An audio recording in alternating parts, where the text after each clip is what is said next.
수원을 지역 백혜련 의원입니다.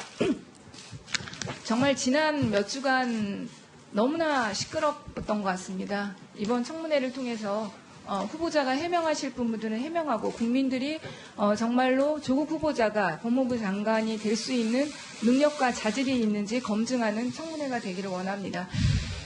그런데 너무나 그동안 후보자 가족에 대한 많은 뉴스가 생산됐습니다. 근데 그중에 또 많은 부분들은 가짜 뉴스라는 것이 밝혀졌습니다. 근데 아직까지도 많은 국민들께서 그것이 진짜인지 아닌지 잘 모르고 있는 부분들이 많기 때문에 몇 가지 짚고 넘어가도록 하겠습니다.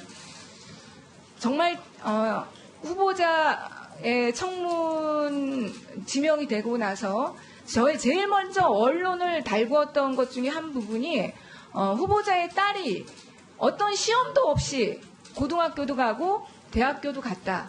이런 뉴스들이 굉장히 많이 나왔습니다.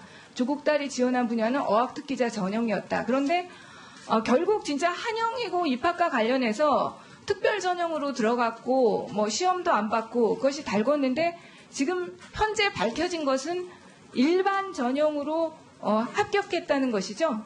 예, 그렇습니다. 다른 모든 학생들과 똑같이 시험을 보고 합격을 했다는 것이 지금 팩트입니다.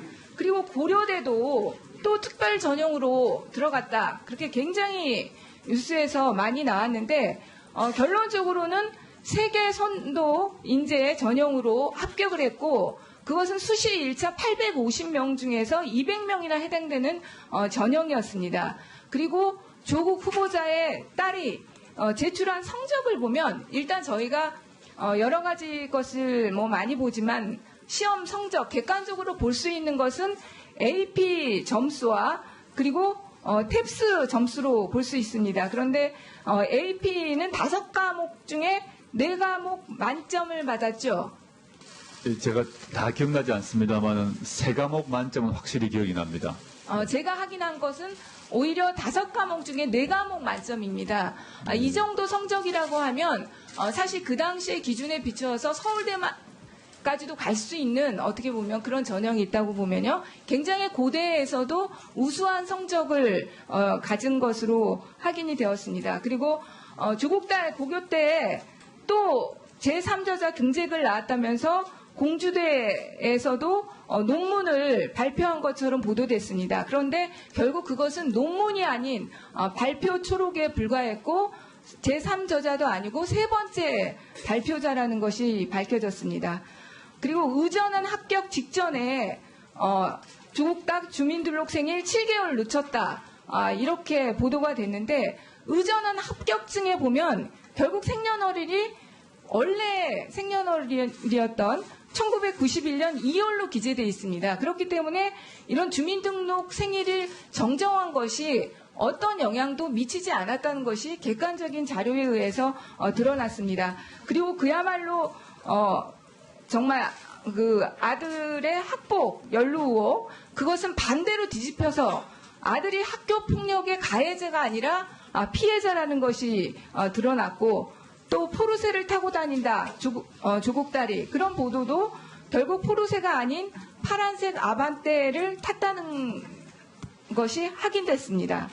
그리고 그 논문과 관련해서도 조국 딸이 박사로 기재됐다 이렇게 보도를 됐는데 그것은 박사로 기재된 것은 맞지만 그것은 전산 오류로 인해서 단국대의 모든 저자가 기재되지 않았던 저자들은 전산 정보를 개정하면서 박사로 다 기재됐던 것으로 확인됐습니다. 이런 많은 정말 가짜 뉴스들이 생산되고 국민들에게서 유통됐다는 것은 정말로 안타까운 일이 아닐 수 없습니다. 이런 여러 가지 과정들을 겪으시면서 후보자께서는 어떤 생각을 하셨습니까?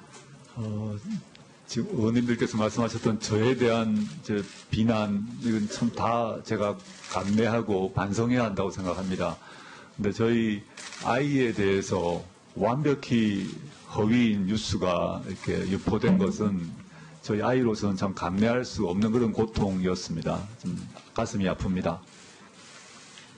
그리고 주광덕 의원님께서 아까 서울대 인권법 센터 그 인턴 과정과 관련해서 문제 제기를 하셨는데 이 부분은 이제 객관적인 자료를 확인해 볼 필요가 있겠지만 제가 볼 땐 이런 가정이 가능할 것 같습니다. 그 인턴십 모집 공고상에 보면 지원 자격 자체가 법대 재학생과 로스쿨 입학 예정자 대학원생만이 지원할 수 있는 것으로 되어 있습니다. 그런데 사실은 그 한영외고 인권 동아리 친구들이 인권 관련돼서 알아보면서 실무자한테 메일을 보내서 인턴십 가능하다는 답변을 받고 이 프로그램에 참여하게 됐다는 것이죠. 그렇게 알고 있습니다. 네. 그렇기 때문에 사실은 이 고등학교 학생들은 이 인권법 센터에서 요구하는 인턴의 자격을 갖추지는 못했다고 보입니다. 원래가 그 모집 대상자가 법대 재학생과 로스쿨 입학 예정자 그리고 대학원생으로 한정되어 있기 때문에요. 예. 그래서 제가 볼 때는 이 고등학생들이 그 조국 후보자의 딸을 비롯해서 다른 학생들도 아마 이 센터에서 그 인턴십을 했을 것 같은데요. 맞습니다. 그렇게 알고 있습니다. 언론 보도에서 나온 것만 해도 단국대에 그 교수의 아들도 여기서 인턴을 했다 이렇게 보도가 됐지 않습니까? 그건 제가 확인 못했습니다만은 거의 아이 인권 동아리 아이 학생들이 여러 명이 갔다. 그는 제가 알고 있습니다. 거기서 국제 학회인데 영어 잘하는 아이들이 필요해서 그 뭐 심부름도 하고 뭐 이렇게 한 것으로 알고 있습니다. 그래서 제가 하는 가정은 뭐냐면요. 여기에 이 고등학생들이 정식적으로 인턴십을 할 자격은 갖추지 못했기 때문에 서울대학교의 그 공식적인 인턴 기록에는 빠져 있을 수도 있다는 것입니다. 예, 그래서 예. 저는 이 수사 과정이나 앞으로 조사 과정에서 그동안 참여했던 다른 고등학생들도 과연 그 기록이 있는지 없는지를 확인해 봐야 된다고 생각합니다. 예. 없다고 한다면 이건 조국 후보자의 딸 문제만이 아니라 전체 네, 뭐 동의하고 있습니다.